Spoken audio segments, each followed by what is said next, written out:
Oke, selamat siang buat Bu Jessica dan teman-teman semua. Kita dari kelompok 5 akan menjelaskan dari pekerjaan yang kita ambil. Kita memakai auditing software Atlas dan juga Instagram analisis untuk kita jelaskan. Dari kelompok 5 ini terdiri dari 5 kelompok. Saya sendiri Gabriel Pascal Eka Sakti, kedua Fadlian Rusdi, Janius Rizal Hermawan, Muhammad Pauji dan juga Anggaran Dila.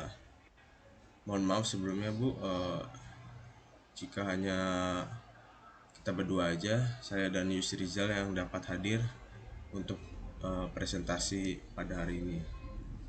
Kita masuk materi. Penjelasan pertama tentang Atlas atau auditing software. Pengertian Atlas atau singkatan dari Audit Tools and Link Archive System adalah aplikasi berbasis Microsoft Excel yang berguna untuk membantu auditor dalam menjalankan prosedur audit sesuai standar audit serta mendokumentasikan hasilnya sebagai dasar dalam pemberian opini. Aplikasi Atlas disusun oleh Pusat Pembinaan Profesi Keuangan Sekretariat Jenderal Kementerian Keuangan dan IAPI. Selain sebagai bahan untuk auditor, untuk audit laporan keuangan, Atlas juga bisa dijadikan bahan perkuliahan para akademisi untuk mata kuliah lab auditing.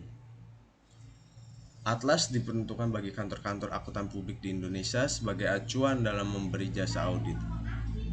Atlas dirancang untuk dapat digunakan oleh satu pengguna dengan satu pengguna klien. Kalau ada beberapa klien, harus dibuat file data terpisah. Atlas dijalankan dengan Microsoft Excel minimal versi 2013 dengan komputer berprosesor sekelas i5 dan RAM 4GB, berarti ada di Windows dan juga Mac OS. Oke, yang selanjutnya kertas kerja audit.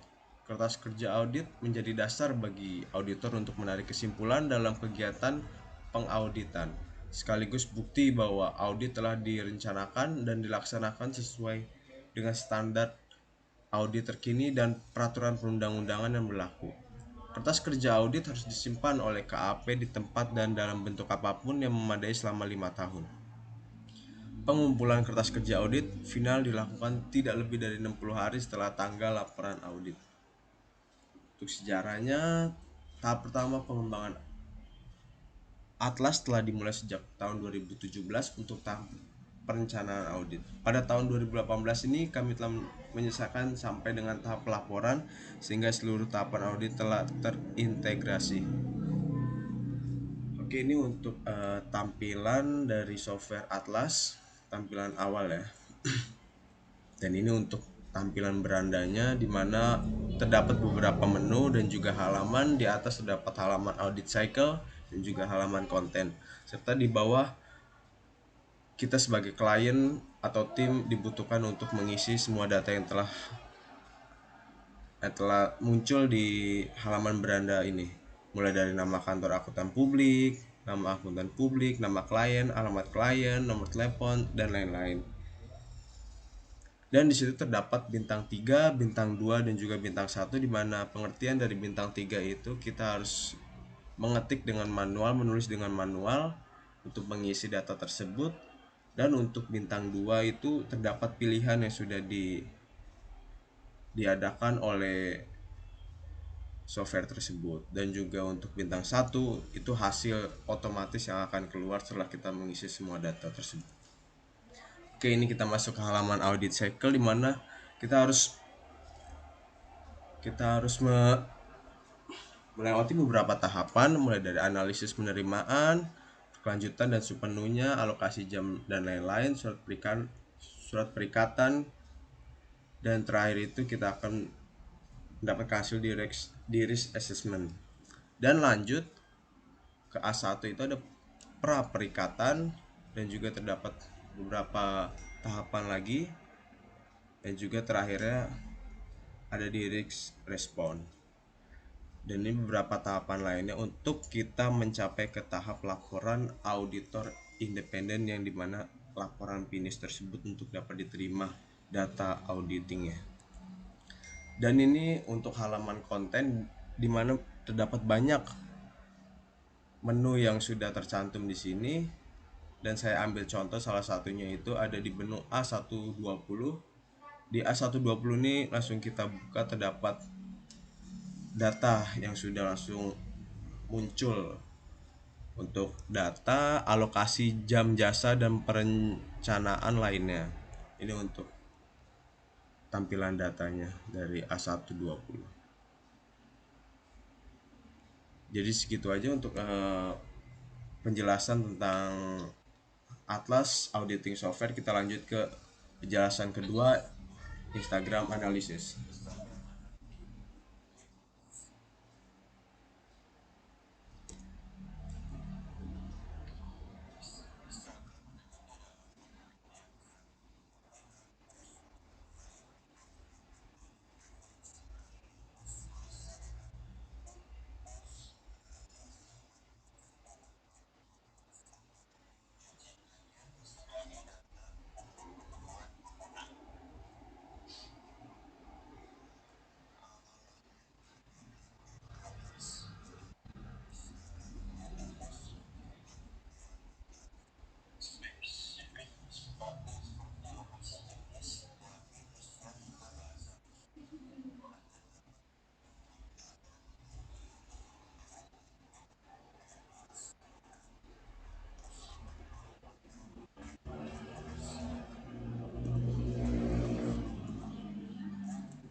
Oke, gua aja lanjut, Ril.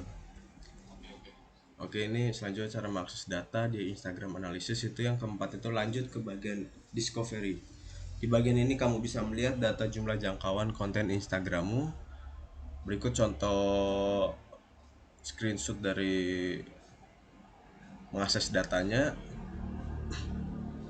Terus terdapat Re-ads menampilkan jumlah akun Instagram yang bisa dijangkau oleh akun Instagrammu. Ada impression menampilkan jumlah tayangan yang didapatkan oleh semua konten Instagrammu. Dan yang kelima, sekarang kamu bisa klik tab konten. Tab ini menampilkan data-data seputar konten akun Instagrammu. Dalam kolom feed post, kamu bisa melihat konten-konten yang sudah dipublikasikan di feed Instagrammu. Klik see all. Selanjutnya yang ketujuh, terlihat semua konten yang sudah kamu publikasikan. Kamu bisa tahu berapa banyak akun yang berhasil dijangkau oleh konten tersebut. Dan untuk mendapatkan data lebih detail, kamu bisa klik konten tersebut. Dan ke-8, kamu juga menjumpai kolom stories. Kolom ini memuat data-data seputar konten di Instagram story akunmu. Di bagian reach, kamu bisa mengetahui jumlah akun yang melihat foto atau video pada storymu.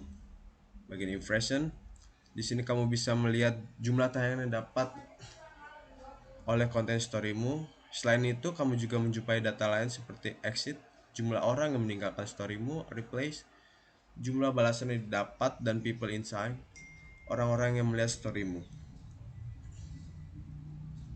Dan yang ke-9, promotion. Di sini kamu bisa mengakses data seputar kegiatan promosi yang kamu lakukan di Instagram. Untuk contoh fiturnya udah ada di gambar sebelumnya. Yang ke-10 itu lanjut ke tab audience. Di bagian ini kamu bisa mengakses data seputar pengikut atau audiensimu di Instagram. Kamu bisa tahu jenis kelamin mereka, usia, lokasi, jam, hari mereka aktif. Oke, sekian dari presentasi kelompok 5 kami. Mohon maaf jika ada kurang kata atau kurang jelas, mohon dimaklumkan. Dan mohon maaf untuk Bu Jessica karena kelompok kita belum bisa hadir full untuk presentasi ini. Selamat siang dan terima kasih.